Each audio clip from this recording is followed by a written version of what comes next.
Bienvenue sur Parents en Or, la chaîne des parents humains en phase de révolution intérieure. Je t'accompagne sur ce chemin sur lequel je me trouve aussi. Je partage avec toi mes réflexions, mes prises de conscience et tous les éléments qui me permettent d'éveiller mon esprit et d'éclairer ma parentalité.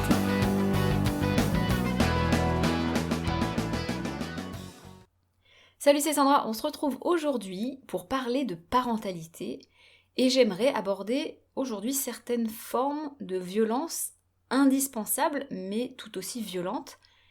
Et je ne sais pas exactement par quel bout amener mon propos pour éviter toute forme de raccourci, d'interprétation ou de jugement faux, mais de toute manière, je sais que c'est impossible. On juge tous très vite et très faux. Donc on va faire avec, et je vais quand même tenter d'être claire dans cet épisode qui est vraiment important à mes yeux, comme tous les autres épisodes que je fais. Quelle que soit l'intention mise dans un acte, un geste ou une parole, elle ne supprime pas la violence reçue et perçue par son destinataire. Même l'intention la plus noble, la plus légitime, la plus vitale, elle n'efface pas la violence perçue. L'un n'empêche pas l'autre. J'en parle de cette distinction dans l'épisode 60, intitulé « L'un n'empêche pas l'autre », justement, où j'explique que on s'offusque très vite d'un discours, comme si ce discours, il écrasait, il effaçait, il remplaçait un autre discours qui nous est plus cher. Eh ben non, en fait, ça n'empêche pas. Aujourd'hui, je voudrais donc parler de la violence mise dans l'intention d'assurer la sécurité de l'enfant et donc parfois de lui sauver la vie. On pourrait s'indigner et faire un raccourci trompeur, parce qu'on juge tous très vite et très faux, comme je l'ai dit. On pourrait croire que, à vouloir mettre trop de respect de l'enfant, on serait prêt à le mettre en danger. On pourrait se dire que c'est inacceptable, que des parents, sous couvert de respect de l'enfant, le mettent dans des situations dangereuses et lui fassent risquer sa vie en ne souhaitant pas intervenir auprès de l'enfant sous prétexte de liberté, de non-violence, etc. Il y aurait même des enfants qui mourraient à cause de ça. On pourrait s'offusquer d'enfants morts ou gravement blessés parce qu'un parent, estimé trop respectueux, l'aurait laissé courir sur la route ou l'aurait laissé se brûler ou tomber dans l'eau ou dans un ravin, etc. Ici, on est dans une caricature, dans une image fausse. On parle ici de cas qui sont extrêmement rares, voire inexistants. Je vais détailler ce que j'appelle rare. Si on prend le nombre total de la population d'enfants et qu'on compare au pourcentage d'enfants qui vont aux urgences pour accidents domestiques ou manque de sécurité, ce pourcentage, déjà, il est faible par rapport à la population totale. Est-ce que ça veut dire que ce pourcentage, il ne doit pas être pleuré ? Non. Et sur ce pourcentage d'accidents sur enfants, le pourcentage de parents qui ont volontairement laissé l'enfant se démerder face au danger, c'est un pourcentage qui est encore plus minuscule. Il regroupe d'ailleurs essentiellement des parents négligents, qui ne sont pas du tout à l'écoute des besoins de l'enfant, qui ne sont pas du tout dans une démarche respectueuse. Et donc sur ce pourcentage d'enfants laissés face au danger, le pourcentage de parents impliqués dans un accompagnement respectueux, il est, à mon sens, inexistant, voire du cas isolé accidentel. Mais de toute manière, tellement isolé qu'on ne peut rien en sortir. On ne peut rien faire d'un pourcentage microscopique. On ne peut rien envisager d'en faire. Est-ce que ça veut dire qu'il ne faut pas pleurer ces accidents, aussi minimes soient-ils, et qu'il ne faut pas s'indigner de ces parents négligents ? Évidemment non, ça reste révoltant. Mais on parle là d'une faible minorité. Les enfants qui sont laissés face à des dangers sont des enfants de parents négligents, sans aucun doute pas du tout engagés dans une parentalité respectueuse, comme je l'ai déjà dit. Et déjà là, on éclaircit les choses. Les parents, à l'écoute de l'enfant, ils vont pas les laisser se jeter par la fenêtre sous prétexte de liberté. Ça n'existe pas, ça. Ça, c'est de l'ordre du fantasme, c'est inventé. Le souci de partir d'un pourcentage de cas observés d'enfants accidentés, c'est que c'est des cas qui provoquent beaucoup d'émotions et qu'on voudrait tous que ça n'arrive pas, que ça n'existe pas, que ça ne se reproduise plus. Qui voudrait pas ça ? On voudrait tous qu'aucun enfant ne meure, qu'aucun enfant ne soit accidenté. Ça n'existe pas des adultes qui veulent ça. C'est des adultes qui ne vont pas bien, il y a un souci, il y a un souci mental là-dedans. Mais le problème, c'est que partir d'une faible minorité pour en établir des règles de conduite générale, voire à l'échelle nationale ou internationale, c'est inadapté de faire ça. On ne peut pas établir des lois ou des règles à partir de cas isolés. Faire ça, ça permettrait effectivement d'avoir un système plus sensible, qui restreindrait significativement les dangers, les risques, mais c'est un système qui sera moins spécifique et qui va empêcher des actes d'être faits alors qu'ils n'étaient pas dangereux. Donc c'est rogner sur de la liberté et rogner sur finalement une appréciation de vie plus large qui n'était pas dangereuse finalement. Donc les émotions fortes que nous provoquent les blessures chez les enfants, elles peuvent biaiser notre façon de régir un système. Ça ne veut pas dire qu'il faut gérer les choses sans émotion. Ça veut dire qu'il faut tenter de prendre toutes les émotions en compte, en plus de la logique et de la raison. Pas juste les émotions ressenties en évoquant des accidents pour enfants, mais aussi les autres, les émotions qui sont ressenties quand on nous empêche de vivre notre liberté, celles qui nous font nous sentir opprimés par des règles, celles aussi qui nous font ressentir de l'injustice, etc., etc. Les parents qui sont sensibles à une approche respectueuse, ils auraient, à mon sens, plutôt tendance à être plutôt trop inquiets, trop interventionnistes que pas assez. Et ce sont en général, selon moi, des parents qui cherchent à user de bon sens. C'est pas des parents qui vont laisser les enfants se jeter dans un ravin. Simplement tout ça, c'est tout ce que je viens de dire, c'est pour balayer l'idée fausse qui pourrait exister sur les parents respectueux de l'enfant, qui les laisseraient se mettre en danger vital immédiat, qui laisserait, soi-disant, l'enfant libre de se brûler, de se faire écraser, etc. Ça n'existe pas, ça. Ça part d'un amalgame qui est assez courant entre respect de l'enfant et négligence, qui lui-même est basé sur un raccourci de pensée, basé lui-même sur un biais de confirmation qui est utilisé inconsciemment, soit pour ne pas culpabiliser, de ne pas faire comme d'autres, soit pour confirmer notre façon de faire et se convaincre qu'on fait bien et qu'on est un bon parent. Donc, non, un parent qui est dans une démarche respectueuse de l'enfant et de ses besoins, c'est pas un parent négligent. C'est même le contraire, parce qu'il va mettre en place plus de prévention et plus de réflexion. J'y reviendrai plus loin dans cet épisode. Toute forme de violence peut marquer, quelle que soit l'intention derrière. Une intention d'amour, une intention bienveillante, une intention pour le bien de l'autre, une intention pour mettre en sécurité, pour sauver une vie. Toutes ces intentions, aussi belles et aussi nobles et aussi vitales soient-elles, elles ne suppriment pas comment l'acte violent a été perçu, reçu et interprété par l'enfant. Je le redis parce que c'est mon message principal de cet épisode. Cette violence reçue, par exemple, si on crie et qu'on rattrape son enfant juste à temps alors qu'il traversait la route et qu'une voiture passait, cette violence, elle est là quand même. Je voudrais expliquer ça plus clairement. Un enfant qui manque de se faire écraser, de se faire brûler, de tomber de haut, je sais pas quoi. Tu réfléchis pas, tu l'attrapes, tu le forces, tu le griffes, tu cries, tu le rattrapes par les cheveux, tu hurles de peur, tu pleures de soulagement, évidemment. Dans ces moments-là, tu fais, tu agis. Il n'y a pas à tortiller là, hein. Évidemment, tu sauves la vie de ton enfant. Comment on pourrait croire, comment on pourrait penser le contraire? Ça n'existe pas un parent qui sauve pas son enfant. C'est des cas isolés de parents qui vont pas bien. Encore une fois, je le dis, ça n'existe pas un parent qui sauve pas son enfant sous prétexte de liberté. Mais à ce moment-là, par exemple quand l'enfant il s'apprêtait à traverser, il faut voir ce qui se passe dans son mental, dans sa tête. À cet instant précis, son mental il est au repos. Il a détecté aucun danger. Le regard de l'enfant et sa capacité d'anticipation et d'analyse et sa capacité à évaluer la vitesse des objets ne lui ont pas permis d'identifier un danger. Donc son cerveau, il est au repos, tranquille, sans amygdale active, sans stress, tout est ok. Il n'a pas identifié la voiture comme un danger. Donc tout va bien pour lui. Et là, en une fraction de seconde, il se fait attraper, peut-être même griffer, tirer les cheveux peut-être, il se fait retenir et hurler dessus. Il y a des cris, peut-être même qu'il y a un klaxon, etc. À ce moment-là, son cerveau, il explose de stress. En une fraction de seconde, son amygdale, elle s'affole. Il est plongé dans un effroi qui lui donne l'impression qu'il est au bord de mourir, probablement.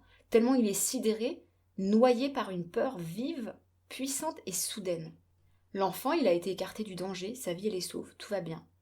Mais pas tout à fait. Il vient de croire qu'il allait mourir. Pas à cause de la voiture, qu'il n'a pas pu prendre en compte comme danger, mais par son sauvetage. Après ça, après un événement comme celui-là, les adultes qui ont un cerveau mature, ou en tout cas ceux qui ont un cerveau qui a pu maturer correctement, ils ont une capacité qui est assez sympa, qui est celle de la réévaluation. C'est la capacité à réexaminer une situation particulièrement émotionnelle, c'est la capacité à relativiser pour calmer les émotions associées à la situation vécue. Cette capacité, elle dépend en grande partie d'une structure cérébrale appelée le cortex singulaire antérieur. Mais ce cortex singulaire antérieur, il est mature qu'au début de l'âge adulte. Les enfants, ils n'ont pas cette capacité de réévaluation. Donc, après un sauvetage, si on explique à l'enfant qu'on n'avait pas le choix, que c'était pour le sauver, l'enfant, il va entendre ça, mais il va pas, voire seulement difficilement, s'il s'agit d'un enfant plus grand, il va pas pouvoir relativiser et calmer ses émotions. L'enfant, il reçoit la violence telle qu'elle est, brute, sans pouvoir y poser une couche de douceur ou de relativisation par-dessus. Pour illustrer ça, je voulais prendre 2 exemples. Des exemples, c'est que des exemples. C'est pas des gages d'arguments irréfutables, c'est pas des lois. Là, les exemples que je veux prendre, ils ont pour but de servir mon discours, bien sûr, mais d'illustrer surtout. Lors de prises d'otages, comme il y en a une par exemple à Besançon, avec un jeune homme qui a pris une classe de maternelle en otage et qui portait 2 sabres sur lui, les enfants ils sont tous sortis sains et saufs, et la police a récupéré les enfants et tout allait bien. En cherchant quelques témoignages, on peut lire que les enfants, ils n'ont pas été effrayés plus que ça par l'homme, en tout cas certains enfants, je ne peux pas affirmer ça sur tous les enfants évidemment. On peut lire que des enfants ont remarqué les sabres sans pourtant identifier ça comme un danger. Ils ont vu un homme avec un sac à dos ou avec des objets sur lui entrer dans la classe, ils n'ont pas fait le lien entre cet homme et un danger. Parce que l'homme n'était pas particulièrement menaçant, il n'a pas hurlé ni menacé qui que ce soit. À l'opposé, l'institutrice a très vite compris ce qui se passait. Un homme qui vient avec des sabres et qui demande quelque chose en échange, l'institutrice a compris que c'était un schéma de prise d'otage. Les enfants, non. On sait aussi que les interventions des forces de l'ordre, c'est des interventions qui sont costauds, qui peuvent être vraiment très impressionnantes. C'est des grands hommes habillés tout en noir, qui sont souvent cagoulés dans ce genre de sauvetage. On peut voir des photos de ce sauvetage-là, de cette fameuse prise d'otage à Besançon, où on voit des policiers qui sont tout en noir, qui sont cagoulés avec plein d'armes sur eux et qui tiennent des enfants par la main pour les faire sortir. Nous, en tant qu'adultes, on voit ça comme des héros, des hommes qui les ont sauvés et qui ont sauvé nos enfants. Mais il y a des enfants qui peuvent être plus marqués par ça. Il y a des enfants dans des prises d'otages qui sont beaucoup plus marqués par l'intervention brutale et assez féroce des forces de l'ordre, qui est justifiée, on ne revient pas là-dessus, mais qui quand même est violente pour l'enfant, qui vont être plus marqués par ça. D'ailleurs, l'utilisation de cagoules, c'est réglementé. C'est-à-dire qu'il y a une directive interne qui demande aux fonctionnaires de ne pas porter de cagoule lorsqu'ils prennent en charge des enfants. C'est pas pour rien, ça peut marquer un enfant, c'est assez impressionnant. Cet exemple-là, c'est pour illustrer ce que je disais avant, c'est-à-dire que l'enfant, n'ayant pas conscience de tous les dangers, c'est pas le danger en lui-même qui va le marquer, ou qui va lui faire peur, puisque son cerveau ne l'a pas détecté comme tel, mais c'est parfois l'intervention qui servira à le sauver, qui peut le marquer. Un autre exemple, qui est personnel, quand j'étais plus jeune, on a eu un accident de voiture avec ma mère et mes frères. C'était pas grave, mais il a fallu se mettre sur le côté, sur la bande d'arrêt d'urgence, et on a dû attendre la police puisque le ou la conductrice en face qui nous avait percutés était partie. Et quand je repense à cet événement, en fait, ce qui me revient très vite, ce qui m'a marqué, c'est pas tant l'accident, c'est pas tant le danger des voitures qui continuent à circuler super vite et qui frôlaient notre voiture, C'était le policier ou le gendarme, je sais plus, qui nous criait dessus pour qu'on recule, qui criait pour qu'on se mette de l'autre côté de la barrière pour qu'on se mette en sécurité. J'avais pas conscience du danger des voitures, donc mon mental, il était tranquille avec ça. Mais il s'est affolé face au cri d'un policier qui était pas très cool, faut le dire, mais qui avait pour but de nous mettre en sécurité. Pourquoi cet épisode il est important? Pourquoi je veux parler de tout ça? Parce que en fait, c'est toujours dans un souci de prise de conscience et de respect de l'enfant et d'un accompagnement pour répondre aux besoins de l'enfant. C'est important parce que savoir ça, prendre conscience de ça, ça permet d'ouvrir des possibilités qui ne seraient pas ouvertes si on ne prenait pas tout ça en compte. Dans cet épisode, je ne parle pas en détail des violences qui sont faites sur les enfants durant les soins ou pour prévenir un éventuel danger futur pour la santé, etc. Ça, c'est un sujet qui est un peu plus à part, qui n'est pas en lien avec un danger immédiat. Je parle ici des cas de risques vitaux immédiats surtout. Quand un danger ou un risque n'est pas immédiat, on a beaucoup plus de temps et on a beaucoup plus de possibilités d'éviter les violences. En cas de danger immédiat, évidemment, on intervient. Tu sauves ton enfant. Même pas, je discute sur ça encore une fois. Par contre, si tu estimes que ça justifie un sauvetage violent, et que c'est tout, que ça se discute pas en fait, que c'est pas suffisamment important, qu'on s'en fout en fait, le souci de ne pas prendre ça en compte, c'est que ton mental, il aura tendance à ne pas réfléchir, ou moins, sur ces situations-là, ne pas réfléchir à des préventions de ces dangers, ou moins, ne pas se remettre en question, ou moins, et ne pas prendre en charge ni accompagner le trauma du sauvetage violent, ou le faire moins. On peut être un parent et être OK avec tout ça. Par contre, si on choisit de prendre en compte la violence, quelle qu'elle soit, même si elle est vitale, même si elle a sauvé l'enfant, si on a conscience de ça, alors ça va impliquer un mental qui aura tendance à avoir plus de réflexion sur ces situations, faire plus de prévention pour éviter les contextes à risque, pour éviter les mises en danger, à avoir plus de remise en question et avoir plus d'empathie pour l'enfant face à ce qu'il a vécu de violent, même si c'est un sauvetage, et à prendre en charge et mieux accompagner l'enfant dans ce qu'il aura vécu du sauvetage. Je te donne un exemple, un cas concret. Un enfant de 18 mois, par exemple, qui refuse de s'attacher en voiture. Encore que là, c'est même pas un exemple de cas de danger immédiat, mais on va dire que c'est un cas de danger extrêmement grave et qui, en plus, est régi par des lois obligatoires. Dans le cas où on ne prend pas en compte la violence d'une contention non consentie, même si cette contention le met en sécurité, on va avoir tendance à moins remettre en question ces situations, à croire que c'est inévitable. On va avoir tendance à moins prévenir, ni éviter les mises en voiture. On va avoir tendance à rester fataliste en se disant que de toute manière, il n'y a pas le choix. Quand on doit prendre la voiture, il doit être attaché et que c'est pas ça qui va nous empêcher de prendre la voiture et de faire les trajets qu'on veut, etc. On va avoir tendance à se blaser de voir et d'entendre l'enfant crier et se débattre. Même si on verbalise, on va le laisser crier. Par contre, si on prend en compte que cette contention, c'est une violence, puisque l'enfant le manifeste comme tel, on va remettre en question beaucoup plus facilement chaque trajet pour les diminuer, voire les supprimer durant une période. On va mettre en place des stratégies de remplacement, par exemple, aller à pied, en vélo, etc. Ou faire les sorties possibles avec un seul parent pendant que l'autre parent reste à la maison avec l'enfant de 18 mois, etc. Se poser des questions aussi sur le confort, sur le siège auto, est-ce qu'il est toujours adapté ? Se poser la question du mal des transports, et puis aussi préparer les trajets avec plus d'amplitude de temps, avec plus d'arrêts, et des arrêts plus longs, etc. Ça demande un certain investissement de faire tout ça. Certains parents ne souhaiteront pas y mettre de l'énergie, parce que l'énergie, c'est pas infini, clairement, mais d'autres parents le souhaiteront. C'est ça qui se joue aussi. On est tous, à des moments, des stades, des chemins différents de nos parentalités. Certains parents, ils peuvent être scotchés, s'indigner qu'on puisse avoir envie de prendre en compte des violences aussi justifiées pourtant pour la vie. On peut penser que c'est pas assez important en comparaison d'autres sources énergivores qu'on a dans la vie, que ça vaut pas le coup face à l'indispensabilité de sauver une vie, que du coup là, c'est vraiment des violences sur lesquelles on chipote, on cherche vraiment la petite bête. Mais pour d'autres parents, non. En fait, ce sera pas le cas. D'autres parents se sentiront prêts à réfléchir à ça. Il y en a qui vont être sensibles à ça, à ce que je dis là, et qui souhaiteront prendre conscience de ces petites bêtes. L'enfant, pour lui, c'est pas une petite bête. C'est pas un chipotage. Quand il y a une contention qui est non consentie, c'est un acte violent, aussi légitime soit-il pour sa vie. Si on pense que l'enfant qui crie dans son siège auto, par exemple, c'est que il vit ça comme un moment un peu pénible, mais bon, il souffre pas, ça va, alors c'est qu'on est effectivement pas sur le même chemin, toi et moi. Un jeune enfant, il n'a pas la capacité d'anticiper un danger futur. Ça lui parle pas, ça, tout ce qui est sécurité routière. Au moment où il monte dans la voiture, il n'y a pas de danger à ce moment-là. Son cerveau, il voit aucune urgence. Il peut pas comprendre que sa vie, elle est en jeu. Il sait pas ce que c'est que la vitesse. Il sait pas ce que c'est qu'un choc avec des forces qui sont en jeu au moment où la voiture percute quelque chose. Il peut pas comprendre tout ça. Et tout ça, ça me rappelle une consultation qu'on a eue chez une pédodontiste pour mon fils de 2 ans à l'époque.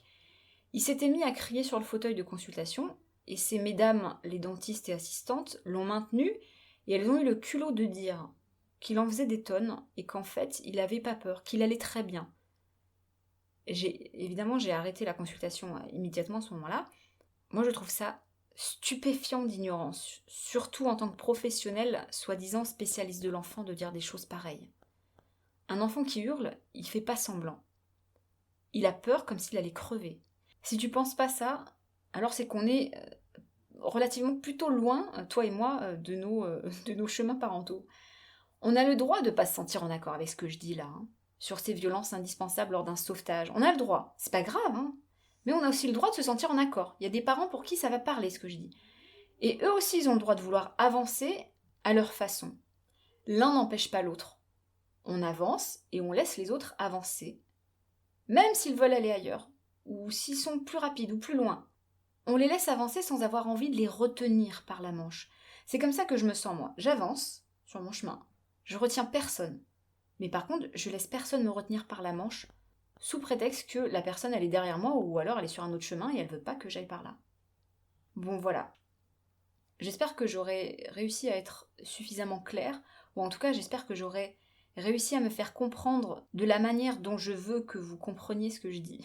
Voilà, c'est pas évident parce que quand tu sors une parole de ta bouche et qu'elle chemine dans le cerveau et dans tout le labyrinthe cérébral de l'autre personne, je sais qu'elle ne finit pas intacte, elle est modifiée.